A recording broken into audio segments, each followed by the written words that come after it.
Hi, I'm your host, Erica Polsinelli, and welcome to Evolve by Erica, the podcast, where we talk all things spirituality, ascension, health, wellness, and beyond. I'm so excited that you are here. Come on in.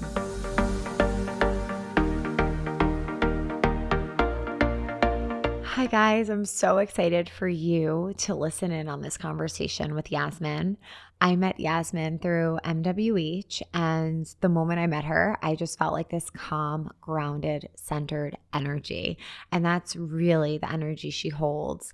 And you just feel it as soon as you connect with her. And something that I really learned a lot from her about is boundaries. And this is a topic that I've definitely spoken about here on the podcast. She actually wrote a book called The Sugar Jar on boundaries. And it is something that I'm taking with me in this next evolution and next chapter of my life, realizing how important boundaries are as a highly sensitive person, as a meditation teacher and leader. And I hope that you get as much out of this as I have. So I hope you enjoy the episode. It doesn't feel like it's me still, but it's because it's moving. What do you I feel mean? like it's moving through me.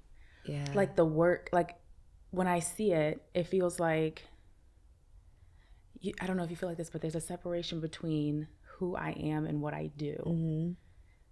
And I've put that there on purpose, really just to protect my own mental health. We're like into the podcast episode, sorry. Well, we're like kind of like we can be if we want to be. But yeah, I put that there to protect my mental health, so that I can be off and not be Yasmine Cheyenne, the perception, but just Yasmine.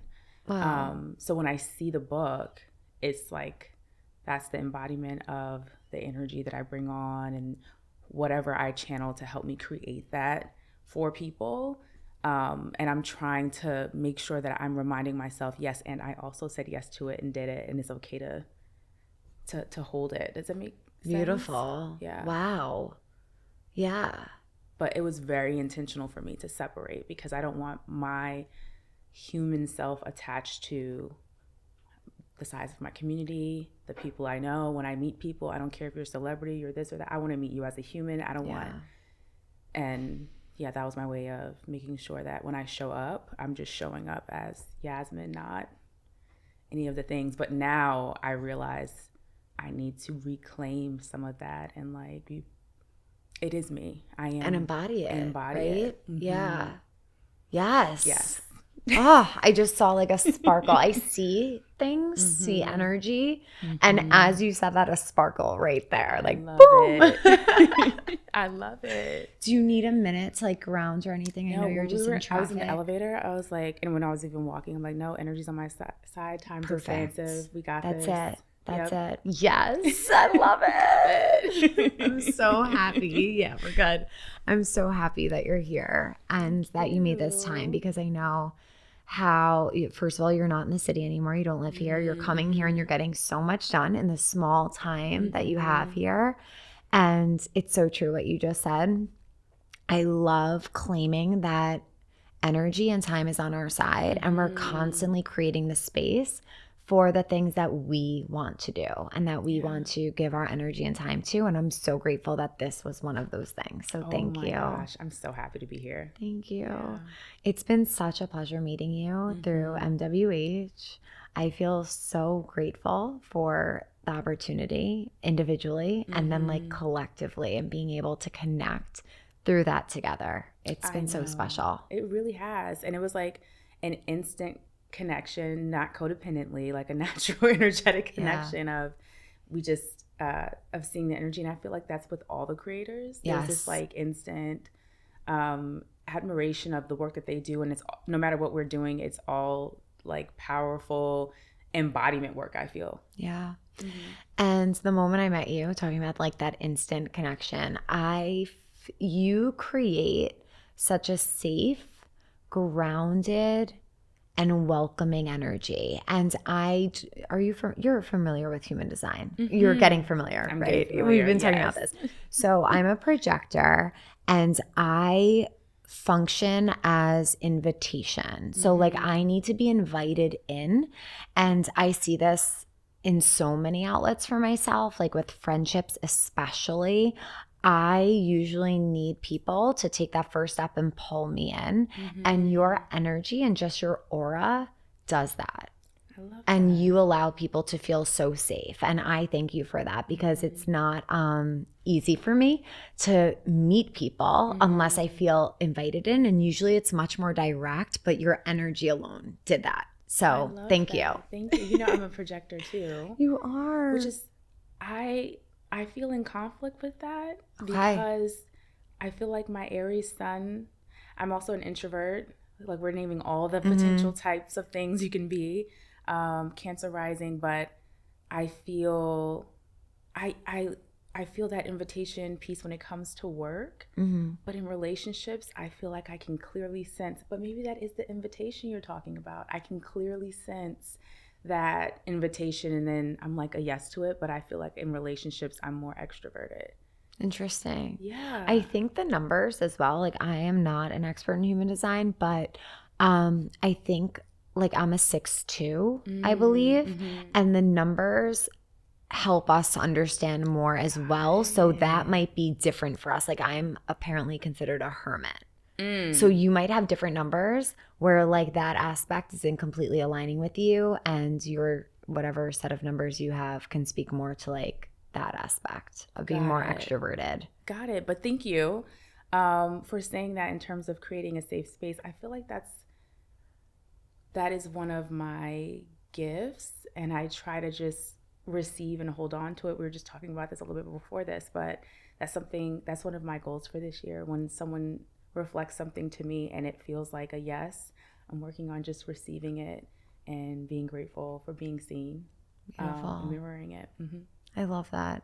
As someone who gives so much, I can understand why you're like, okay, I have to receive too, and be open to receive it, because sometimes we get in that role of just like giving and giving in all different ways.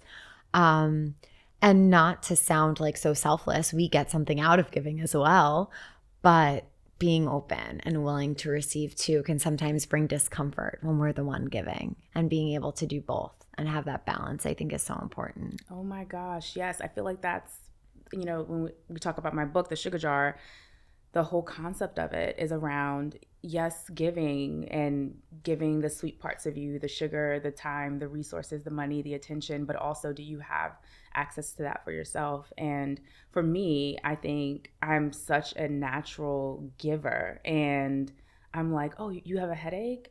Let me pull out all the tinctures in my cabinet and make you this, and then create a herbal melody, and then let's do a like I'm like always in how can I help mode.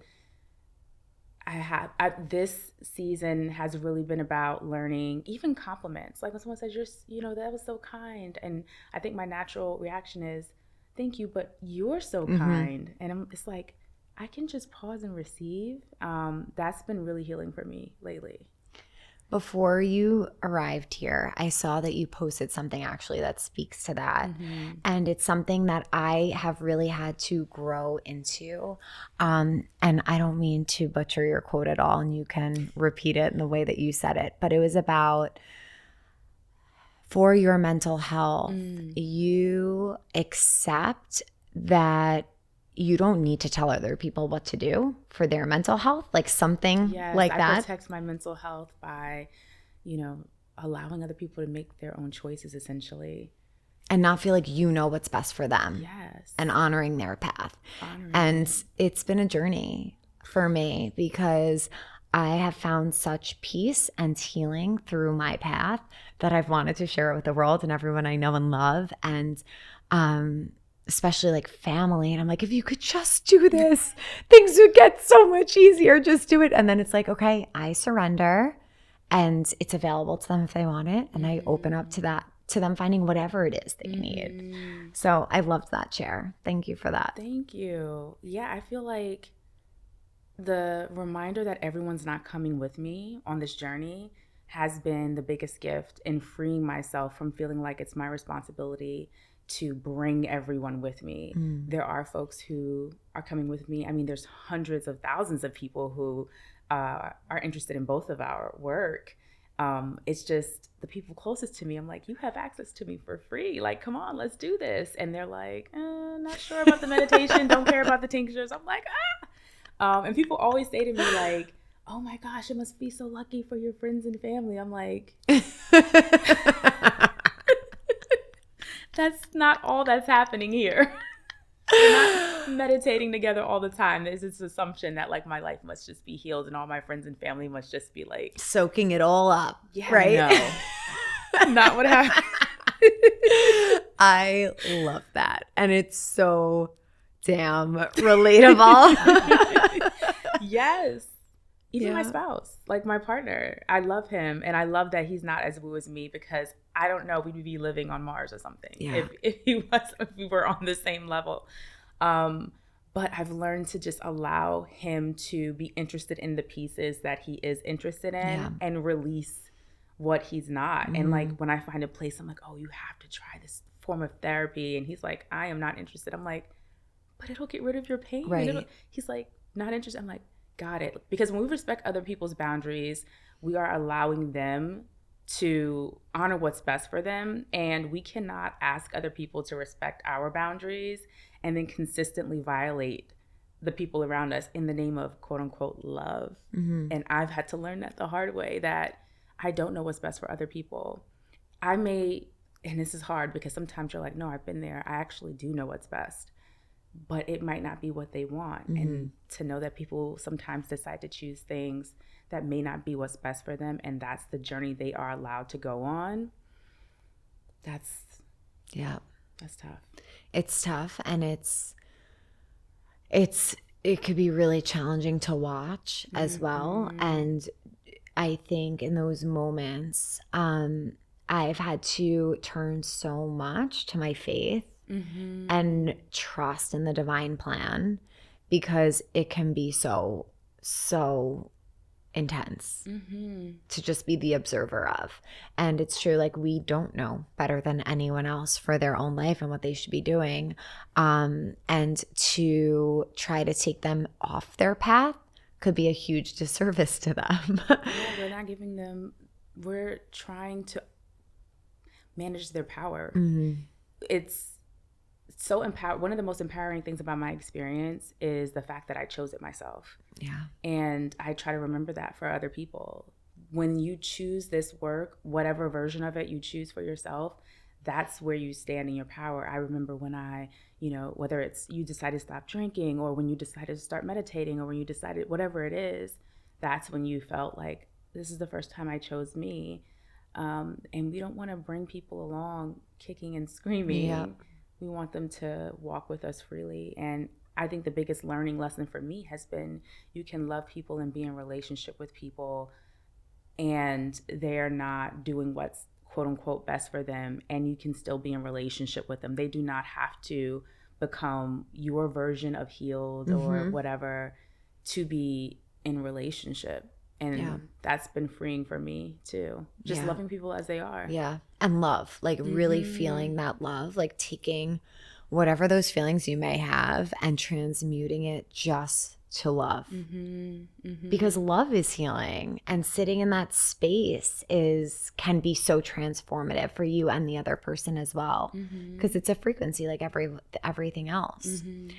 Can you share a little bit about your life and what's guided you to this point of being an author?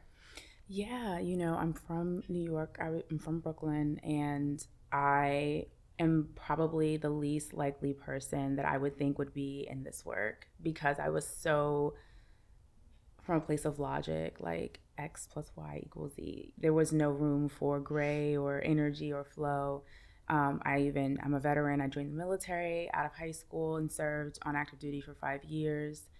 But the beauty, I think, of this work and of life is that it cracked me open in the military when I was serving as a victim advocate for victims of domestic violence and abuse.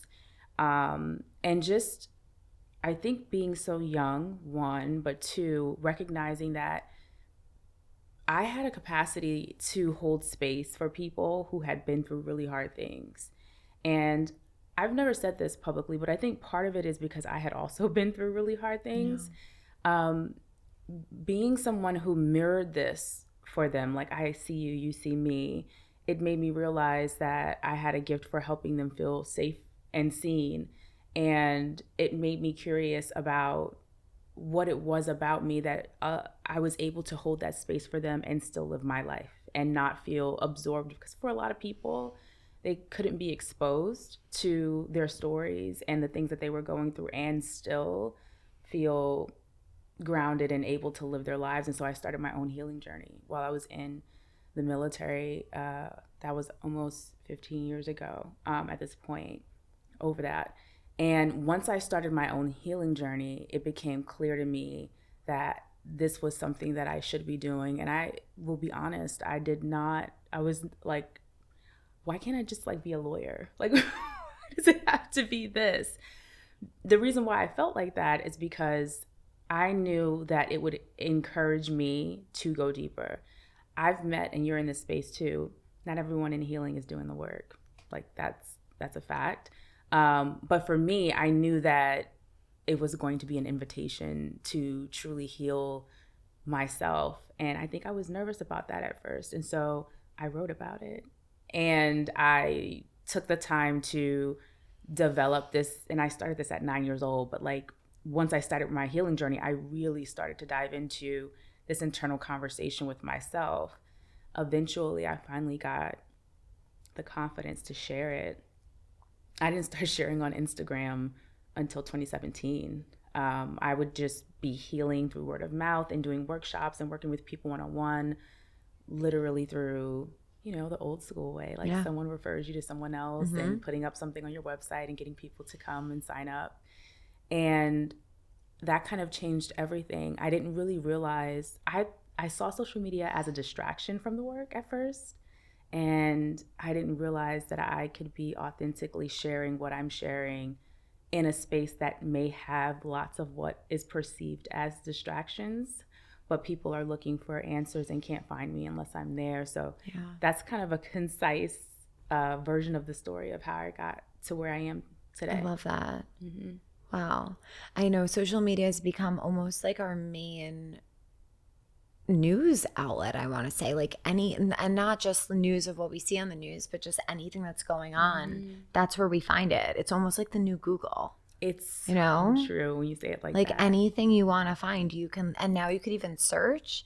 Like, I could search astrology and like find whatever it may be. So it's so true. And to be able, I'm having a lot of experiences too where I'm questioning the, I guess, judgments I have around something, how like you saw it as a distraction, and then seeing, maybe expanding that perspective and being able to see how it actually can offer something beneficial and healing. And I think that's like part of the new paradigm where we can just analyze our thoughts or judgments towards something and then be like, how could we see this as more expansive? And look at how many people you're now able to reach for being there. Like, the impact that has had.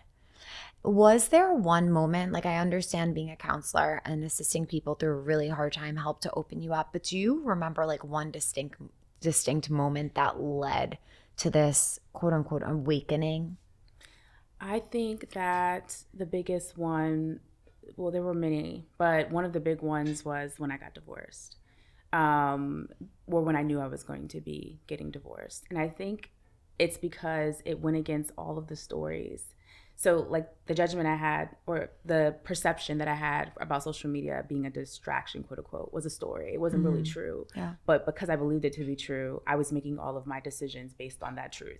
So when I knew that I was going to be getting divorced, this story that I had was that I had failed. The story that I had was that I was not going to be acceptable in society. I was probably never going to have love. I had ruined my child, and so that was about as low as I could get, in addition to the fact that I was getting out of the military. I didn't know it at the time, but we were in a recession, so that, I couldn't find a job.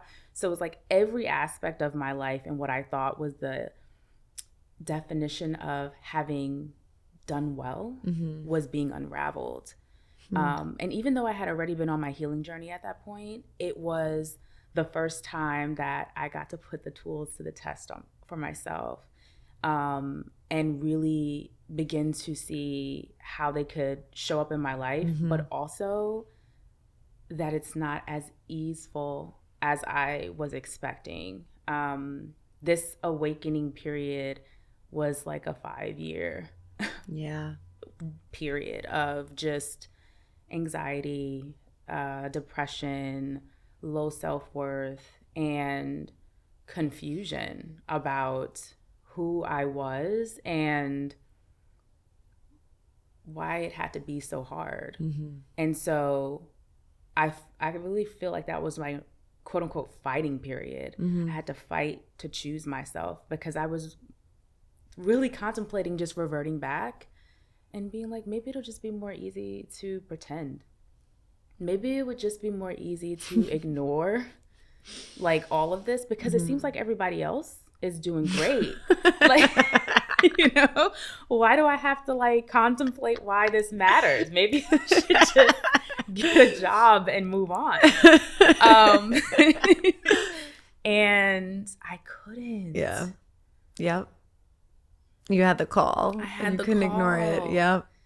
And so I dove in. I mean, then after that 5-year period, I dove in 2 feet. Like, okay, that's when I really that's when I started my meditation teaching and training, and that's when I was, in the sweat lodge in the middle of a mountain somewhere, and that you don't have to do those things, but that was part of my journey, and a lot of folks like me, a part of our journey, because we just, I don't know, for some reason the invitation takes us like all the way to the other side for a moment, and we just dive in. And for myself, I wanted to see how far this New Yorker could go, because again, and I mention that all the time because that's not a very New York thing. New York is kind of LA now, but like when I was growing up, and this is not.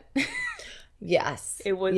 Healing was not a part of the vibe, and so the keep your head down, don't make eye contact with anyone, hustle, move fast, move hard, move better, and my military training, which had put a whole nother wall on top of me.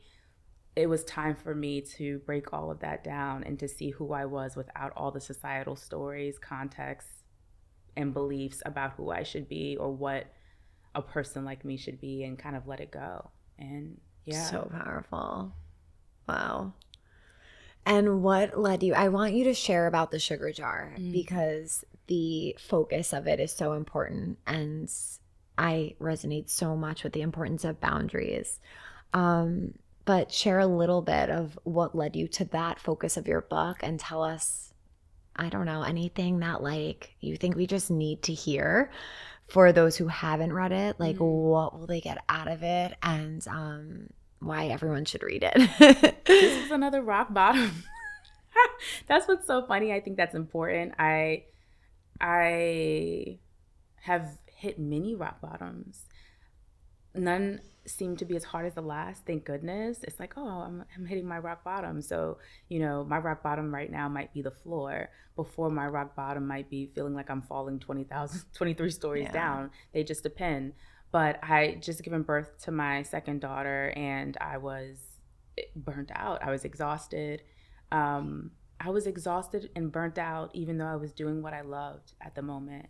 And I had believed, the story I had at that time was, if I finally get to the place where I'm doing what I love and everything's great, then I won't have these issues and problems anymore. And here I was with my rainbow baby, and my oldest daughter was doing great. My husband and I were great, and we were having the parties, and I was burning out. And there was a lot of shame because I couldn't understand how I was teaching people to live better, and I was still struggling.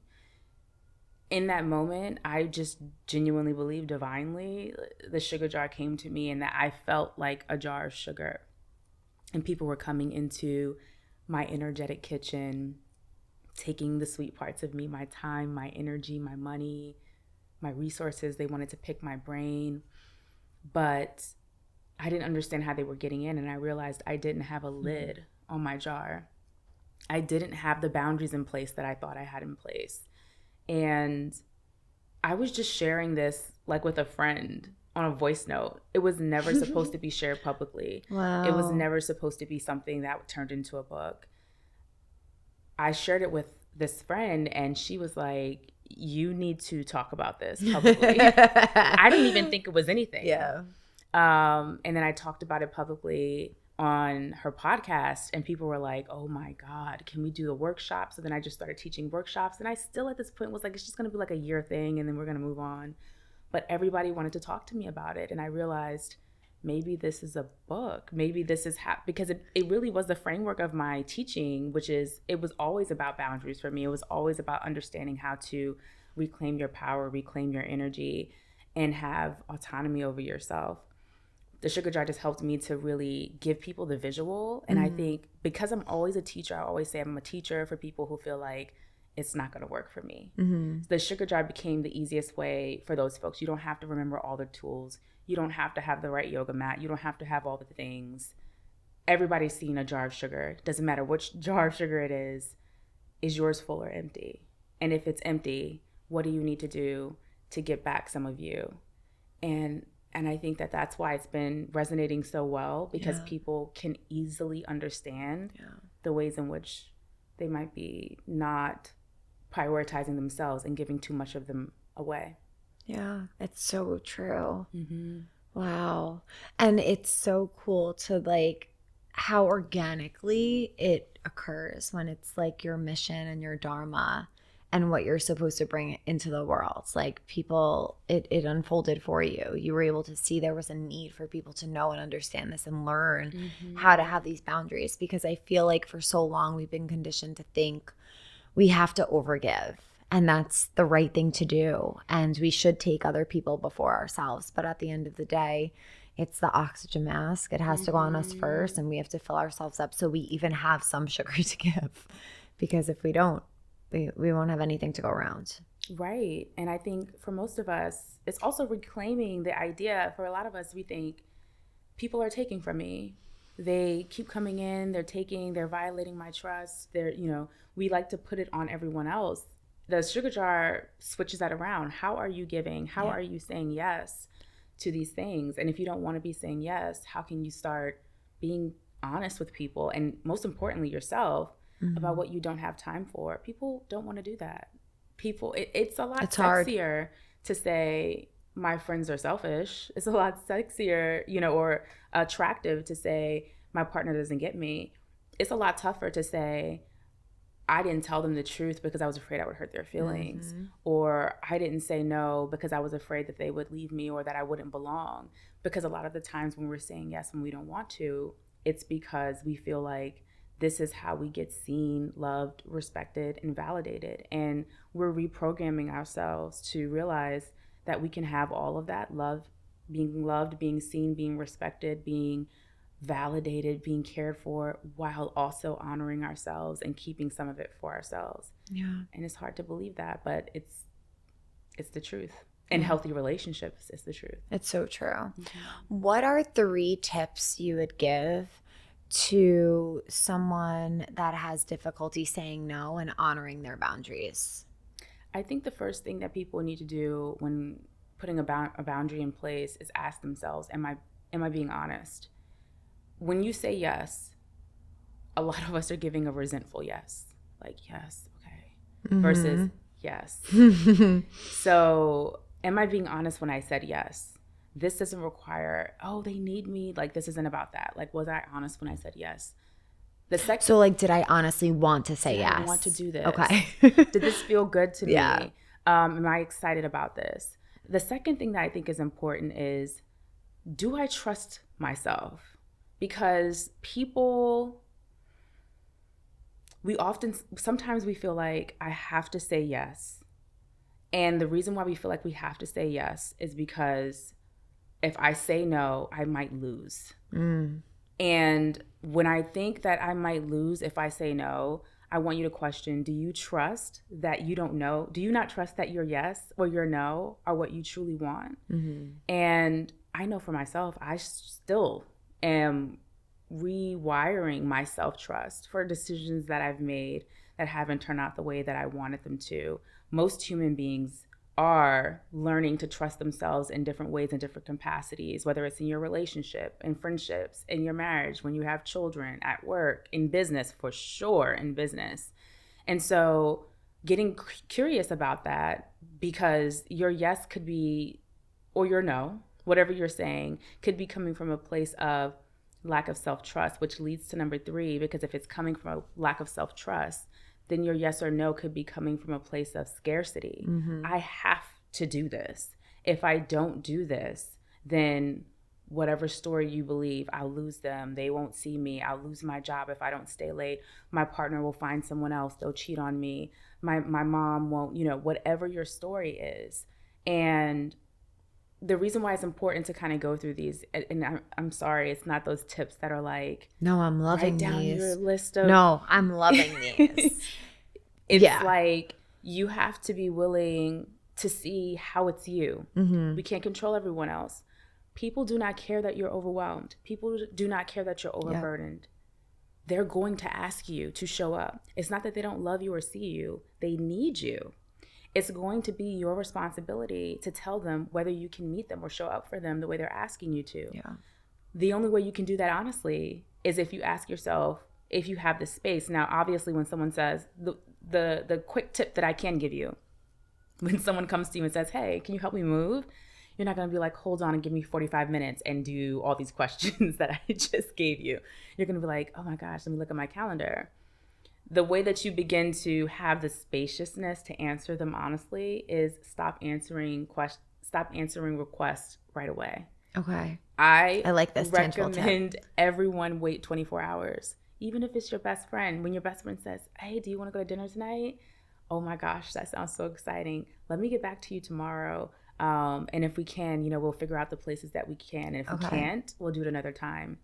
It gives you a pause to think, do I have the space to go to dinner? And you might be thinking like, Yasmine, it's just dinner. Like, who cares? No, these things add up. Like the way we do one thing is the way we do everything. So true. So giving yourself a pause between your answers, and why you don't have to answer right away. Like even with your boss, when your boss says, hey, can you stay late tomorrow? Can I let you know later on? We're so afraid of not having the right answer, of not being in the know, of not seeming like we have it all together. I feel like that's a part of the letting go too. Yeah. Having that pause doesn't mean that I don't know. Having that pause means that I'm prioritizing myself and taking time to consider how much I have to give. And I think that's going to be a learned experience for a lot of us, but it's a life-changing experience when we wait before we say yes or no and really ponder whether we want to do it. I love that. I love that tip. And from there, I think the next step is finding the courage and the time to like not procrastinating then because you're scared to create that boundary and find like almost I'm feeling that people might need kind of like a promise to themselves in that moment of like, I'm going to give myself the time, but I'm not going to let this hang over me because of my lack of confidence in myself and trusting myself and my boundary. I'm going to need to respond by however much time you want to not let it just become heavier almost. Yeah. Because I could see it turning into that too. I think a lot of people know they want to say no. Yes. And the procrastinating and waiting, the hurt that you're trying to avoid, you're causing more hurt. Yep. It's growing. It's growing. I think that's ruder than the no. Yep. And people just want to know your honest answer. Yes. And they may want to know why. Like, hey, is everything okay? Or, hey, you said no the last few times. Is there anything I can do to support you? Or there's also the people that are like, F you. Why can't you ever show up? I'm not going to lie and act like that's not true too. Yep. But all of those answers give you feedback on the type of relationships you have and who's in your life and where you are safe being yourself. Where you are safest with the people that you say no to and they honor your no and still love you and support you. And for those of you who are waiting 6 days to respond or avoiding someone and bringing up another subject, the people who are still choosing to love you despite that, it still hurts. And so I think recognizing, again, just I remind myself this as well. I'm not really a procrastinator I'm not a procrastinator, but I have people in my life who procrastinate when I know it's a no. And I think it's important that they remember that clear no the next day or whenever you can. I'm not saying answer them, immediately, but that alleviates that pressure that you're feeling. Yeah. The story you're telling yourself that it'll go away if you just ignore it is not true. And I think you bring up a really good point. And I had this revelation a few months ago, how I know the relationships I feel safest in are the ones where someone is going to tell me like it is, and they're going to tell me their boundaries right away and very clearly, because then I never have to worry about overtaking from someone. Because when I'm in a relationship, I want to make sure, I'm like a Libra, I love really hard, and like I want to make sure that other person is like just as happy and just as, whether it be like a romantic relationship or a friendship or a business relationship, I want to make sure that it's like truly balanced in that way. And I feel safest when I know the person on the other side has no problem being like, that's a hard no for me. I'm like, okay. Because I would never want someone to overgive and then be in that whole situation of feeling depleted on my behalf.